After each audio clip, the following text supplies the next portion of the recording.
Klabu ya Yanga imefungua mazungumzo na mshambuliaji wa Wydad Casablanca nchini Morocco, Selemani Mwalimu, ambaye anacheza kwa mkopo katika klabu ya Simba. Taarifa mbalimbali zinaripoti klabu ya Yanga wapo kwenye mkakati wa kuhakikisha wanamsajili Selemani Mwalimu kuelekea katika msimu ujao wa michuano mbalimbali ambao watakuwa wakishiriki.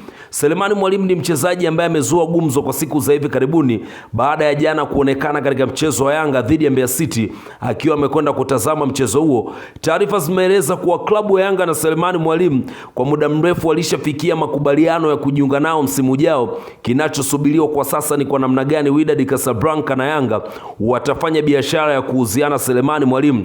Mwalimu ni moja kati ya washambuliaji ambao wana uzoefu mkubwa sana wa soka la Afrika, na moja kati ya faida ambayo Yanga wanaamini anaweza akawasaidia kuelekea msimu ujao wa michuano mbalimbali ni uzoefu ambao aliupata wa kucheza michuano ya kombe la dunia ngazi ya virabu nchini Marekani akiwa na klabu ya Wydad Casablanca.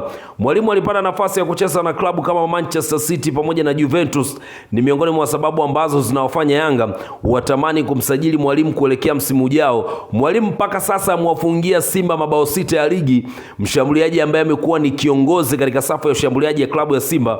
Yanga wanafikiria kumuongeza Mwalimu ili aje kusaidiana na Aurelio Depo pamoja na Prince Dube, nyota ambao wanaongoza safu ya ushambuliaji ya klabu ya Yanga. Kwa bahati mbaya, Dube na Depo ni wachezaji ambao wamekuwa wakipata majeraha mara kwa mara, hivyo Yanga wanafikiria kumuongeza Selemani Mwalimu ili aje kuliongezea nguvu eneo hilo la ushambuliaji. Hizi ni miongoni mwa taarifa kubwa ambazo kwa sasa zimekuwa zikizungumzwa sana katika usajili wa Tanzania, kutokana na kile ambacho klabu ya Yanga wanaangalia kwa namna gani watamsajili Selemani Mwalimu kuelekea msimu ujao wa michuano mbalimbali ambayo atakuwa wakishiriki. Ofa rasmi kuelekea katika klabu ya Wydad Casablanca imeshatumwa na Yanga.